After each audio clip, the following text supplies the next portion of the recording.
Selamat sore semuanya rekan-rekan media. Hari ini kita kedatangan keluarga almarhum Vina. Yang pertama sebelah kiri saya adalah siapa namanya? Marliana Marbun.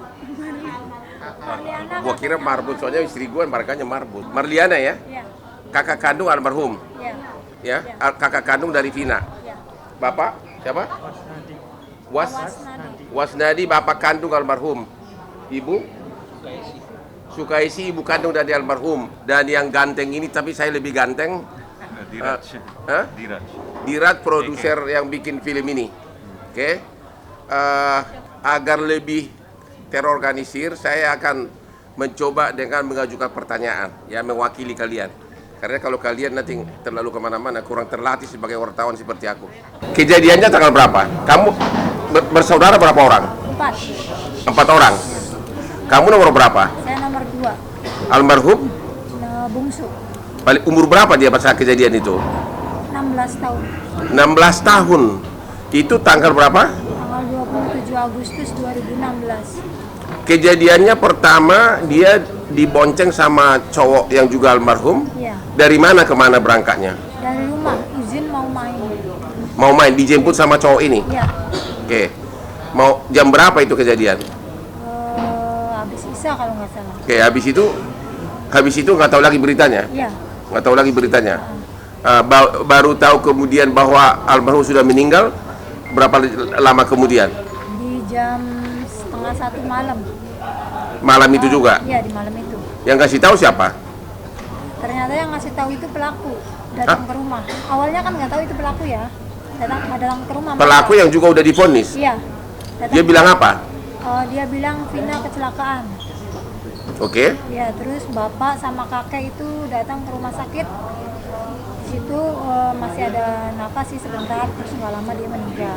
Nama pelaku yang datang ke rumah itu siapa? Saya kurang tahu ya, soalnya yang ngadepin waktu itu bapak. Ada, Bapak tahu? Nggak ingat ya? Nggak tahu, Pak. Nggak ingat? Rumahnya juga nggak tahu. Kok dia bisa tahu rumahnya Vina dari mana? Mungkin dia tahu dari yang lain, mungkin nggak ngerti. Oh, jadi nggak kenal kalian identitasnya? Iya, nggak kenal. Oke. Kemudian kalian ke rumah sakit dan meninggal. Iya. Kemudian sementara benar awalnya kata polisi kecelakaan tunggal. Ya, waktu datang ke rumah sakit itu kan di situ ada polisi tuh bilang katanya kecelakaan tunggal. Oke. Kemudian, terus? Keluarga percaya karena yang bilang kan polisi ya, jadi langsung dibawa aja. Emang waktu tiba di rumah sakit masih bernapas almarhum? Iya, masih. Tapi nggak sempat ngomong, nggak sempat ngomong. Nggak sempat ngomong karena dia udah keluar darah banyak. Kalau yang cowok Kalau yang cowok udah meninggal di tempat. meninggal di tempat. Flyover itu. Oke. Mulai akhirnya kasus ini terbongkar dari mana? Dari kecurigaan kami di 3 hari almarhum. Sesudah 3 hari almarhum apa yang terjadi? Saya ngambil HP almarhum korban itu masih utuh semua. HP dan motor itu masih utuh, nggak ada yang retak, nggak ada yang lecet, nggak ada yang pecah gitu, nggak ada. Ambil HP dari kantong korban atau dari mana? Dari kantor polisi. Oke. Iya. Masih utuh semua. Masih utuh semua. Oke, terus?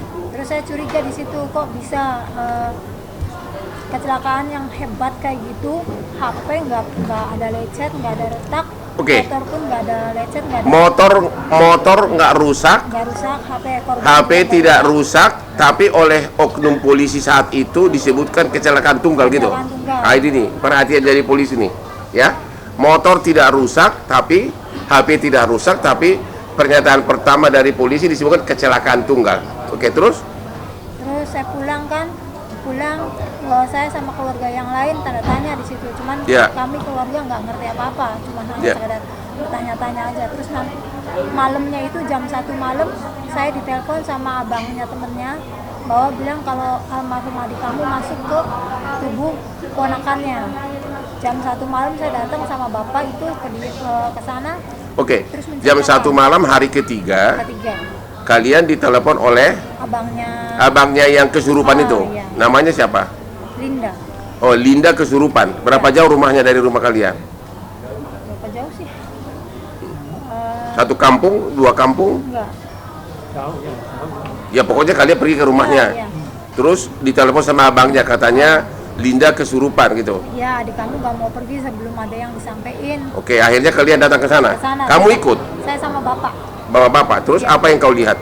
Di situ almarhum cerita semuanya kejadiannya, bahwa bilang dia itu jangan terkecoh sama polisi, Mbak. Saya bukan kecelakaan. Kalau saya kecelakaan pasti baret semua saya. Di situ saya nggak baret, nggak apa. Dia cerita semuanya, cerita bahwa Si yang kesurupan Linda ini ngomong begitu. iya, Terus apalagi yang dia ngomong? ngasih tahu bahwa dia diperkosa, Diperkosa, dibunuh. disiksa gitu, kayak dipukul balok, dipukul batu gitu. Dia cerita. Yang berkosa itu benar 13 orang katanya. 11. 11. 11. Katanya nggak semuanya. Apa? 11 orang yang pelaku, cuman nggak semua perkosa. Oke, ada berapa orang yang berkosa nggak tahu. Lupa saya. Oke, terus apalagi yang dicerita? Ya, terus dia disiksa kayak dipukul batu, dipukul bambu gitu. Dan semua Sama semua yang diceritain sama dengan dengan kondisi tubuh si korban. mayat almarhum. Padahal si Linda yang kesurupan ini tidak pernah melihat Ya, mayatnya. belum datang, dia justru Belum pernah lihat mayatnya gitu loh. Terus kemudian akhirnya kok bisa sampai akhirnya polisi kemudian merubah angkapannya dari kecelakaan tunggal menjadi penganiayaan dari mana? Hanya gara-gara rekaman ini? Saya kasih rekaman itu, terus bukti bahwa HP almarhum adik saya masih utuh, terus motor juga masih utuh. Itu saya kasih semua foto-fotonya ke bapaknya almarhum yang cowok. Ya. Terus nggak lama Bapaknya almarhum juga polisi. polisi. Pangkatnya apa? Saya kurang tahu. Di Polres Di Polres Cirebon. Cirebon. Oke, akhirnya dikasih. Terus Terus dikasih apa? Aibtu, bapaknya almarhum yang cowok. Oke, terus? Terus saya kasih bukti-bukti itu, nggak lama ada berita bahwa pelaku ketangkap gitu. Yang ditangkap 8 orang. Nggak langsung 8 orang, itu 7 orang dulu. 7 orang dulu. Baru nyusul satu lagi, 8. Oke. Terus? Itu. Udah itu aja. Terus Oke. yang sisa 3 sampai sekarang saya belum dapat kabar. Dari mana Anda tahu? Banyak di media menyatakan yang 3 DPO ini katanya bapaknya polisi, benar nggak itu? Dari rekaman almarhum adik saya sih bilangnya seperti itu. Cuman makanya saya tidak belum. Oh, belum pasti gitu. Ya. Hmm. Masih dicari tahu kebenarannya kalau yang pelaku itu. Ada Oke, anak juga. ada lagi yang mau ditambahkan? Masih. Saya cuma minta Kapolri sama Kapolda tolong usut tuntas. Oke, dari Bapak ada yang mau diutarakan, silakan Pak. Bapak siapa tadi, Pak? Almarhum, saya mengucapkan banyak terima kasih sama netizen. Membantu. Nah, gitu. Dari Ibu, apa himbauan ke polisi? Kuatin suaranya. Ya.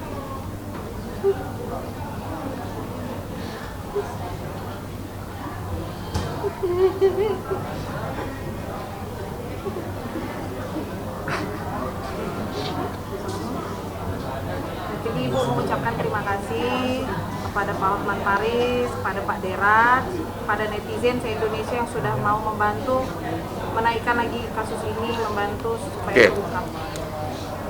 Tadi saya telepon sama apa makanya? Itu siapa? Yang polisi tadi? Kanit Pak. Ya, siapa namanya? Denny. Tadi saya bicara dengan Kanit Denny, Iya, Denny di Polda Bandung. Jabar. Ya di Bandung, bukan di Tomohon. Ya. Polda Bandung.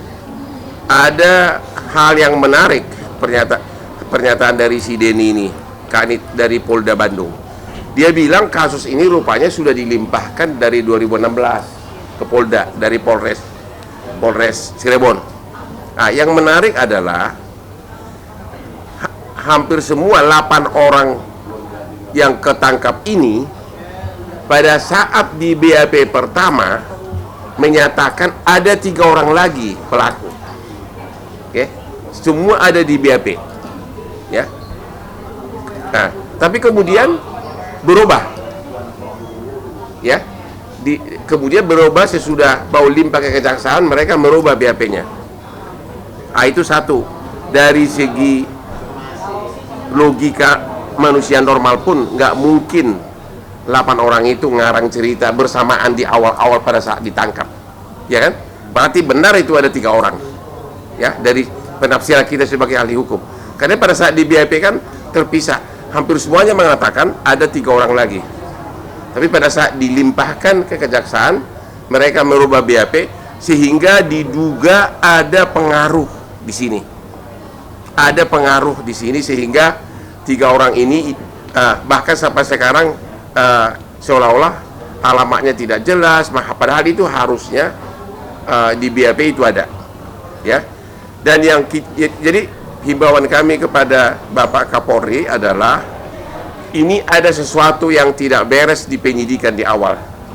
Kalau 8 orang pelaku sudah menyatakan ada 3 orang lagi sebagai pelaku yang lain dan itu bersamaan semua dalam BAP terpisah, ya, nggak mungkin itu karangan, nggak mungkin itu koinsiden. Tapi kemudian kok bisa di BAP berikutnya pada saat di BAP akhir, pada saat pelimpahan mereka merubahnya seolah-olah menyangkal bahwa keterlibatan 3 orang ini, ya. Yang kedua, pada saat ini produser Diraj pada saat mau syuting, ya, boleh diceritakan nggak ada oknum polisi yang datang menghalangi agar jangan dilanjutkan syutingnya? Ya, Coba. saya pada saat itu nggak ada di lokasi, tapi kebetulan tim saya yang bilang, dan sebelum datangi ke keluarga dulu, ya. Menatakan apa? Bilang apa? Oknum polisi bilang apa? Dia ngaku polisi dari mana? Dia nggak bilang sih dari mananya, cuman dia bilang intel aja. Pakai seragam atau pakai apa? Nggak pakai baju bebas. Baju bebas. Iya. Oke. Dia bilang kenapa disetujuin bikin film? Harusnya jangan, nanti bikin nama jelek polisi katanya. Jadi nggak tahu pasti apakah dia polisi atau intel polisi. Nggak tahu. Tapi dia mengatakan bikin nama jelek polisi. Dia bilang begitu. Ya. Nantinya image-nya jelek. Saya bilang saya tidak menjelekkan, saya bicara jujur. Memang 8 tahun sampai 8 tahun sekarang 3 ini kemana? Kabarnya seperti apa? Ya. Gitu. Saya tidak bermaksud untuk menjelekkan. Kalau yang datang ke lokasi syuting, Ya, tim saya. timnya dibuka juga agar dilarang juga untuk Iya, syuting. salah satu. Nah, berarti ini semakin menguatkan ada orang yang tidak ingin identitas 3 orang ini terungkap. Jadi himbauan kami kepada Bapak Kapolri dan Bapak Kapolda Jabar agar kasus ini dibuka ulang, penyidikannya khusus terhadap 3 tersangka, dan agar diamankan semua BAP dari 8 terpidana ini yang menyatakan bahwa 3 orang pelaku ini yang sudah DPO terlibat. Ini pasti ada pengaruh besar dari oknum aparat di daerah Jawa Barat ini, ya, karena 8 orang pelaku menyatakan ada 3 lagi pelaku, tapi kok bisa mereka merubah BAP-nya bersamaan lagi merubahnya? Ada apa? Kita sebagai ahli hukum udah tahu lah, nggak usah pakai ahli hukum, orang biasa pun tahu itu. Kalau rame-rame mengakui ada keterlibatan 3 orang, itu bukan karangan, itu bukan koinsiden, dan nggak ada alasan mereka untuk ngarang, ya. Jadi himbauan kami agar kasus ini khususnya identitas 3 orang ini bisa ketahuan, agar keluarganya mulai dipanggil untuk di BAP. Bila perlu semuanya narapidana ini di BAP ulang, ya, di BAP ulang untuk mengetahui 3 identitas ini, 3 identitas yang DPO ini, karena ini sangat menyentuh rasa keadilan kita di Indonesia ini. Masih ada lagi nggak? Ada yang mau diterangkan lagi? Ya, jadi intinya kalau saya bicara dari film, intinya kalau nggak ada film ini kan kasihan keluarga. Udah 8 tahun kasus sudah terkubur, ya. Dan dengan adanya film ini bisa didampingin oleh pengacara top, ya kan? Dan Polda Jabar juga udah beli statement kemarin. Semua dorongan dari netizen. Awal saya ketemu kalian kan tidak bisa senyum seperti sekarang, gitu. Jadi intinya ya itulah, semoga keluarga mendapatkan keadilan. Itu filmnya udah tayang, ya? Lagi tayang, Pak. Di Jakarta kapan? Lagi main. Lagi main di bioskop mana? Saya di sini ada nggak yang cocok jadi Asprigo untuk nonton? Ya, lagi main. Udah, Yang baju merah? ya. Udah 6 hari Pak. Udah 6 hari ya, oke. Jadi penontonnya udah hampir 3 juta lebih. Iya. wah, untung dulu dong. Oke, namun demikian, tentu tetap terima kasih karena gara-gara itulah kasus ini, pengais keadilan ini. Bayangkan coba, mereka sendiri nggak tahu kejadiannya. Mereka kok waktu pertama kali disebutkan kecelakaan tunggal, yang mengatakan itu adalah oknum polisi, padahal motornya nggak rusak, handphonenya nggak rusak. Jadi dari awal ini sudah ada sesuatu kekurang seriusan penanganannya. Tapi perlu dijelasin dulu ke teman bahwa polisi minta diotopsi kan. Oh, dari pihak pengadilan. Dari pihak pengadilan diambil lagi mereka diotopsi. Diotopsi ya? Iya, karena itu ada dalam cerita film. Oke, terus gimana coba. Jadi waktu yang memerintahkan otopsi itu siapa? Dari pihak pengadilan, katanya suruh diotopsi biar menguatkan kenyataan bahwa memang di dalam kemaluan korban sudah ada sperma gitu. Jadi diotopsi sesudah berapa lama meninggal? Otopsi 9 hari. Oh, bukan pengadilan dong. Oh, berapa? Yang merintahkan siapa ya? Pokoknya ada perintah otopsi, 9 hari saya sudah meninggal. Iya. Oke, kan belum sampai ke pengadilan. Tapi akhirnya diotopsi benar bahwa memang adalah Ada bukti penganiayaan ada, termasuk pemerkosaan juga ada. Oke, sekarang silakan bertanya. Dari mana? Oke Bang, dari para 2016 dan Ya. 8 tahun pasti ada perubahan. Nah, itu sempat viral jadi olok-olokan, bahkan sketsa wajahnya pun tidak diperlihatkan. Nah, banyak netizen yang mempertanyakan, ini serius nggak sih Polda Jabar untuk mengusut ini? Nah, kalau dari sudut pandang Bang Hotman seperti apa? Itu pertama Bang. Ya. Lalu yang kedua, saya ingin menanyakan perihal rekaman kesurupan yang viral. Di situ kan diperdengarkan bahwasannya semua seolah-olah kejadian itu diungkapkan di situ, Bang. Ya. Tapi apakah itu bisa menjadi bukti untuk Abang melaporkan ketiga orang ini Ya. tentang kejadiannya seperti Ya. apa? Nah, yang terakhir tentunya setelah Bang Hotman sudah turun tangan, tentu sudah viral. Kira-kira bagaimana pengawasan Bang Hotman dan Hotman 911 ini terhadap kasus ini ke depannya? Udah ada langkah strategi apa? Yang pertama, kalau mengumumkan DPO, harusnya nggak boleh samar-samar dong. Ya, jadi itu yang kami himbau lagi kepada Polda Jabar. Tolong segera dilakukan, makanya saya bilang tadi penyidikan ulang. Karena apa? Hampir dalam semua tindak pidana yang DPO, apalagi orang Indonesia, dia selalu pulang ke keluarganya, selalu menghubungi keluarganya. Jadi kalau identitasnya tahu, jejak digitalnya gampang didapat. Apalagi 8 tahun. Contoh nih, ini ada contoh nih. Ini tindak pidana kecil-kecilan. Waktu restoran kita Hotman yang di Tajur Bogor, manajernya bawa kabur uang penjualan 2 malam 110 juta. Dia dari pindah dari hotel ke hotel, sesudah dia terlibat judi online. Ketahuannya dari jejak digital, dia mesan nomor baru dan sebagainya, pakai nick KTP yang lama sama emailnya. Itu bisa langsung kesambung ke Polres Bogor. Dari situ ketahuannya, hanya gara-gara memakai email dan nicknya dia untuk, saya nggak tahu apa dia pesan nomor baru atau tidak. Makanya dari saya bilang tadi bahwa bagaimana bisa mengumumkan DPO kalau belum tahu identitasnya. Yang kedua, harusnya kan kalau memang sudah tahu, keluarganya dipanggil agar ketahuan, ya. Itu jejak digitalnya itu bisa dapat dari keluarganya. Tapi kalau siapa yang di DPO kan nggak tahu, ya kan? Ya ini yang saran kami kepada Polda Jabar, tolong agar BAP yang pertama dulu, di mana waktu si 8 pelaku ini yang sudah narapidana ini mengaku, itu dikumpulkan semua. Dan juga perlu di BAP ulang sebagai saksi mereka ini. Ya, itu.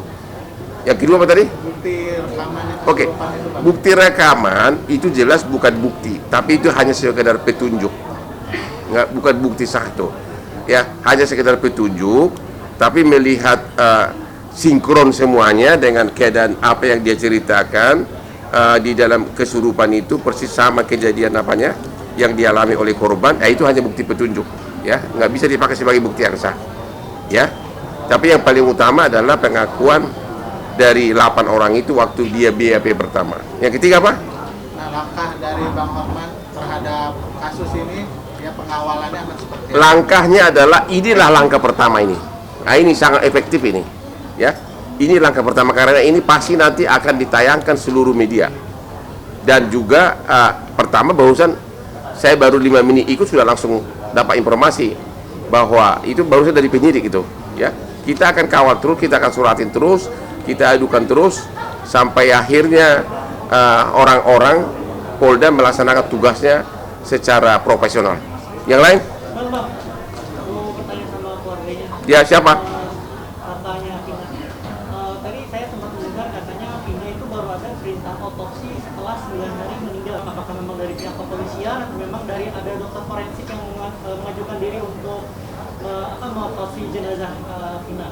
Itu yang kedua, setelah belasan tahun kan ada 3 lagi pelaku yang dari Polda Jabar sendiri sudah mengungkapkan yang terakhir mungkin dari hasil otopsinya dari 9 hari meninggal itu apa kuatnya bisa dijelaskan hasil otopsi? Minta dari otopsi itu dari pihak kepolisian, nggak tahu pihak kepolisian, nggak tahu pihak pengadilan, saya nggak ngerti lah. Pokoknya memang ada perintah untuk otopsi di 9 hari itu. Terus yang kedua apa tadi? Apakah dari Polda Jabar sendiri sudah ada upaya untuk mengungkap 3 pelaku yang ini dengan masih buruan ini? Kemarin Polda datang ke rumah sih bilangnya sedang diusahakan, sedang diupayakan lagi. Tapi tadi sudah Polda Jabar sudah mengumumkan 3 DPO, katanya identitasnya sangat kabur, ya. Iya, bahkan cuma kayak pakai sketsa hitam gitu doang. Nanti kalau abang mau lihat Gitu ya, coba nanti kamu ya. Berarti masih dipertanyakan. Itu tadi makanya melalui ini kita menghimbau agar Polda Jabar memulai lagi penyelidikan terhadap 3 orang ini. Hasil otopsinya dari 9 hari itu kenapa sih baru 9 hari meninggal baru adanya perintah untuk otopsi gitu? Terus hasilnya seperti apa otopsinya? Hasilnya ada spermanya memang betul ada itu, terus kayak luka-luka gitu juga betul. Sudah pasti adalah karena korban penganiayaan, makanya di persidangan terbukti semuanya dihukum seumur hidup, Ya. kecuali yang di bawah umur cuma 8 tahun. Ya. Jadi itulah bukti bahwa memang penganiayaan ini sudah merupakan bukti bahwa memang benar bukan kecelakaan tunggal. Ya, alasannya setelah 9 hari diotopsi itu kenapa? Alasannya Mereka nggak tahu, saya tahu detail itu. Orang ini kan orang rakyat kebanyakan nggak tahu lah sampai detail itu. Itu mungkin ditanyakan kepada Polda Jati, karena ternyata kasus ini langsung dilimpahkan 2016 ke Polda Jabar. apakah dari hasil otopsi itu ditemukan adanya bekas-bekas pemerkosaan dari jenazah Firman? Ya, menurut ya, didengar di sidang ada. Ada. Apa aja buktinya? Emang lu tahu apa bekas perkosaan?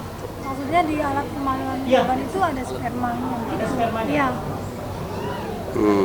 Itu Anda tahu itu didengarkan di sidang. didengarkan di sidang. Oh, di persidangan terungkap bahwa hasil otopsi di tubuh bagian intim dari si korban masih ada sisa-sisa sperma. Ya, silakan. Datang ke rumah katanya. Datang ke rumah. Jangan dilanjutkan syutingnya gitu kan. Tapi itu tahun lalu ya pada saat syuting, bukan Iya. pada saat Ya. Pada saat syuting Tapi pas setelah filmnya naik, belum ada. Bang, mau nanya Kak, kalau produser film mungkin kan ini di film tersebut kan mungkin drama percintaan Vina kan begitu erat gitu Bang. Gimana sih dari Teteh sendiri tahu nggak sih semasa hidupnya Vina waktu percintaan dia sama almarhum Eki sendiri seperti apa nih, dan abang Eki dan abang sendiri sebagai produser film kenapa akhirnya benar-benar kuat untuk mengangkat? Kalau gitu pertanyaan pertama, almarhum Vina sama almarhum Eki berteman atau pacaran? Pacaran. Oh, pacaran. Udah ada mau ke tunangan ya. Jadi udah ada rencana tunangan setelah lulus sekolah. Oke. Ada nggak dari pelaku ini yang cemburu atau cintanya ditolak atau apa? Dari keterangan yang korban masuk almarhum masuk ke tubuhnya temannya sih bilangnya ada dari cemburu gitu ada ya. Nggak, yang ngomong itu siapa? Almarhum waktu masuk ke badannya Linda itu. Oh, cemburu ya. Iya. Tapi gini deh. Emang dari 8 pelaku ini nggak pernah you dengar apakah dekat sama Enggak, cuma sama adik waktu kamu? Semasa hidupnya adik saya sempat bilang juga ada yang suka. Nggak tahu yang suka yang mana, nggak tahu. Oh, nggak tahu. Identitasnya nggak tahu juga. Nggak tahu, cuma sekedar cerita-cerita dari almarhum aja. Kalau dari filmnya sendiri Bang, mungkin akhirnya Di filmnya kita nggak bahas mengenai almarhum Eki ya, karena kita nggak dapat izin. Jadi kita bahas fokus ke almarhum Lina aja. Jadi tidak kita kasih lihat percintaannya, nggak ada di film. Oke. Bang akan menghadirkan keluarga Egi nggak tuh? Apa? Tadi kan yang bilang temannya Vina itu kan nggak pernah keluarganya dihadirkan. Alasannya aku tuh nggak pernah mereka tidak mau atau gimana? Apa nih? Eki keluarga Eki Eki pacarnya Kenapa? kenapa nggak pernah hadir? Tidak pernah dihadir, tidak pernah ada, tidak pernah. Ya nggak, ya mungkin nanti ini kan baru pertama kali, ya kan? Jadi ya gua nggak tahu sampai sana, mungkin akan datang nanti menyusul, ya. Karena ini baru pertama kali, aku pun mulai ikut ini karena udah nggak tahan. Setiap malam ada jutaan netizen ganggu saya di WA saya bunyi terus, ya bunyi terus. Gua kira gara-gara video viralnya si Tante MB yang dia bilang tidak butuh cowok gitu. Ternyata Vina melulu. Akhirnya itu saya itu setiap malam itu harus di-silent. Kalau nggak di-silent, seluruh Indonesia pengaduan itu datang. Ya termasuk yang Vina ini. WA sama DM saya itu penuh mengenai Vina. Aku sendiri nggak tahu kasusnya, jujur aja. Langsung saya suruh tim Neneo riset. Akhirnya baru mulailah tertarik untuk, ternyata menarik sekali. Ya, jadi gimana TV One?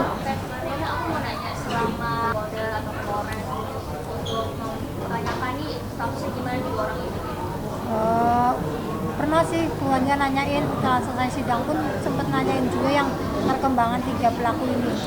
Terus tapi jawabannya masih sama, masih dalam penyelidikan terus.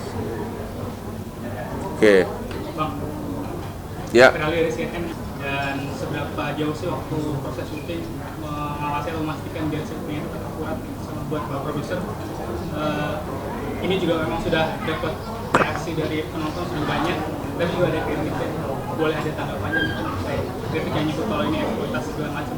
Ada penjelasannya gitu. Menurut saya yang kritik belum nonton filmnya, itu ke satu. Kedua, kalau nggak ada film ini gimana keadilan untuk mereka ini semua kan kita di sini juga kena film ini kan. Ya. Jadi itu nilai positif itu yang harus dilihat. Benar. Dan banyak netizen itu nggak nonton tapi mereka hanya bilang eksploitasi, kekerasan. Tapi itu sebenarnya apa yang terjadi dengan almarhumah dan juga disetujui oleh keluarga. Dan sudah divonis seumur hidup, itu nggak usah dilakukan lagi. Ya. Dari keluarga sudah sesuai dengan yang diharapkan. Sesuai. Hanya kecuali yang 3 orang itu. Ya. Ya. Kan udah seumur hidup, berarti benar-benar itu sudah pembunuhan serius. Dan Kalau seumur hidup, ntar dulu. Kalau seumur hidup berarti oleh hakim itu dianggap pembunuhan berencana dong. Ya 340. Kita belum baca putusannya ya. Ya berarti kemungkinan besar ada hakim yang menemukan ada motivasi. Karena nggak mungkin seumur hidup kalau bukan pembunuhan berencana. Ya kan? Karena berarti seumur hidup ya. Iya. Ya berarti kita harus cari putusannya. Masih ada? Ya. Dari salah satu atau beberapa pelaku yang ke rumah ya untuk bilang ada si Vina ini kecelakaan. Itu apakah ada si pelaku, salah satu dari pelaku itu merupakan teman atau seperti apa, ada hubungan dengan Vina seperti apa? Kalau Vina tuh sebenarnya kalau untuk masalah teman tertutup dia. Jadi kayak keluarga tahu itu teman benar-benar akrab atau enggak, keluarga nggak tahu. Berarti Memang jarang main ada anaknya. pelaku yang tiba-tiba tahu rumah Vina itu. Dia mungkin baru tahu atau dari awal saya nggak ngerti. Soalnya memang almarhum tuh nggak pernah main kalau ada yang samper. Nah itu makanya kita akan mencari putusannya dulu, karena kenapa hakim menjatuhkan hukuman seumur hidup? Berarti apa nih? Berarti pembunuhan berencana. Kalau berencana berarti kenal. Gitu loh.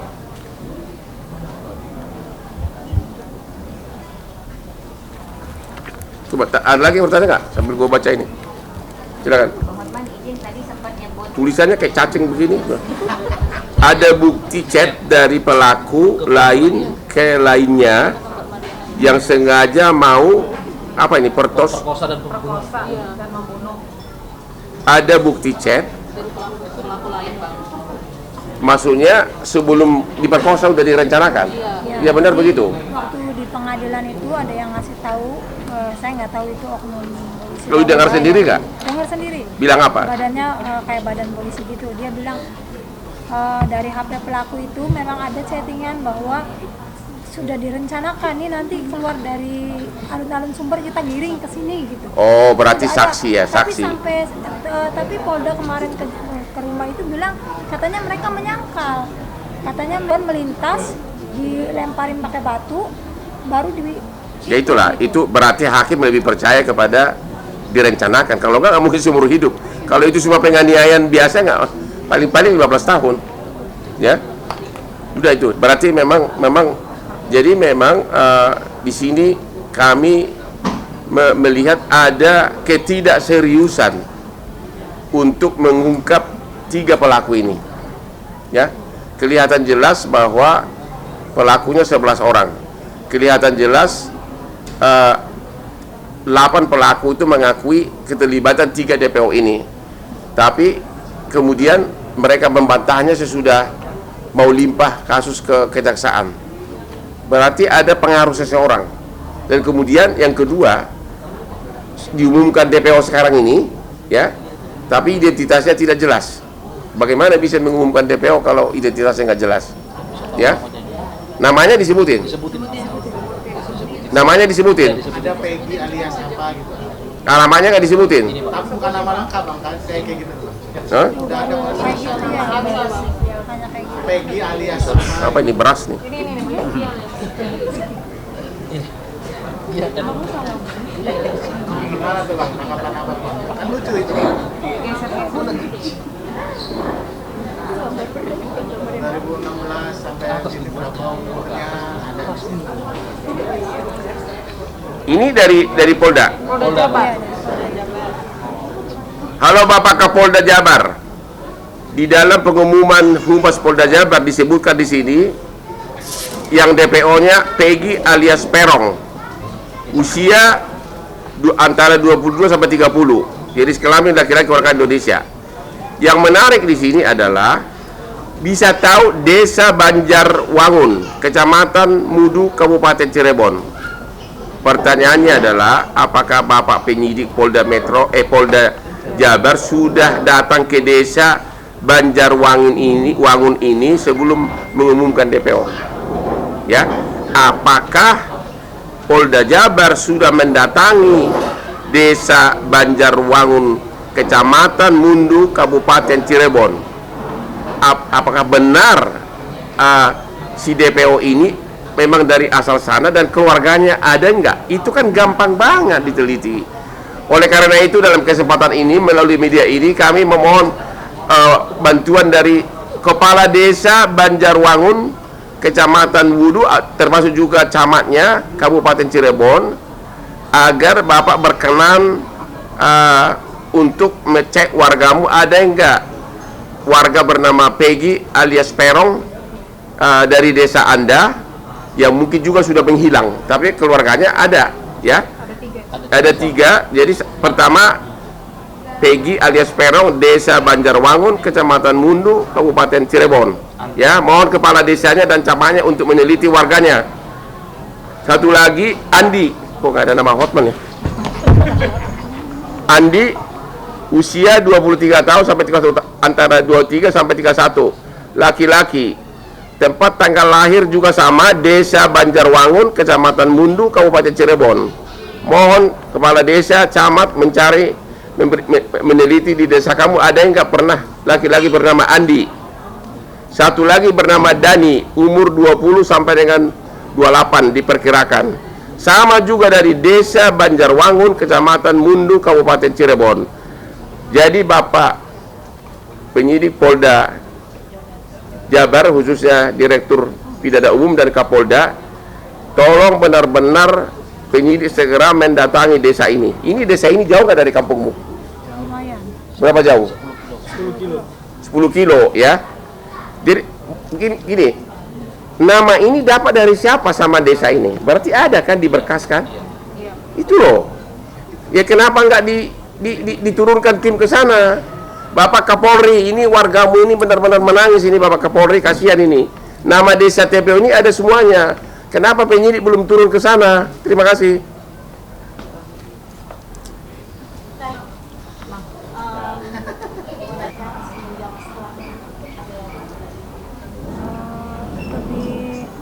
Kalau untuk film ini belum ya, saya belum mimpi. Cuman waktu pas yang pelaku ketangkap itu saya didatengin, terakhir dia sudah bahagia.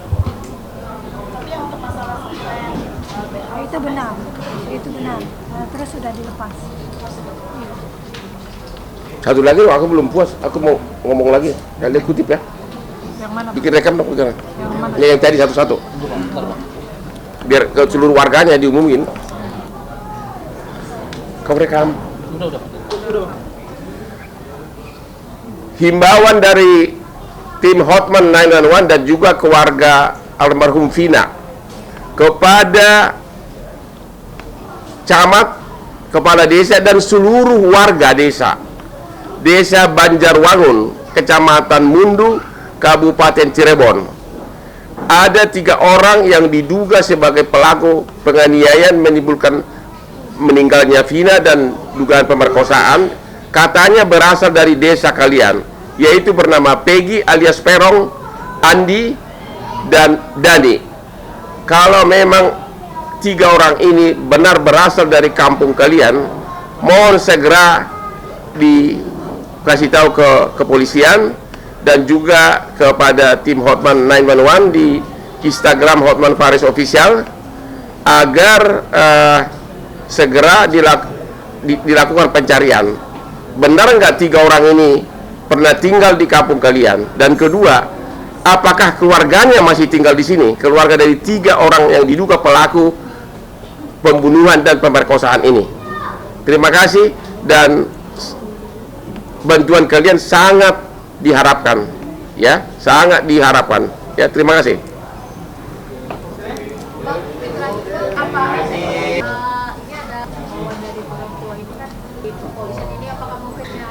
Sudah dijawab bahwa menurut versi omongan yang kerasukan, ya yang kerasukan kan, katanya bahwa salah satu pelaku ini adalah orang tuanya dari oknum kepolisian, tapi itu belum ada kepastian,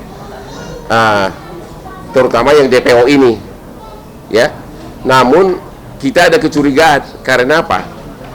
Karena kok bisa gitu, nggak, sepertinya masih kurang dilakukan penyidikan serius atas 3 orang ini. Jangan-jangan belum pernah ke desa itu, tapi DPO sudah diumumkan. Jangan-jangan, kita belum tahu. Kalau benar sudah diumumkan DPO oleh Humas Polda Jabar, tapi belum pernah ke desa itu, pertanyaannya, ada apa ini? Pasti ada sesuatu, rumput yang bergoyang. harus viral dulu, Bang. Ya makanya, kalau sampai Polda Jabar berani mengumumkan bahwa 3 DPO ini berasal dari desa ini, tapi penyidiknya belum pernah ke desa itu, minimum akhir-akhir ini, berarti ada pertanyaan besar, ada apa? Oke, udah terjawab ya?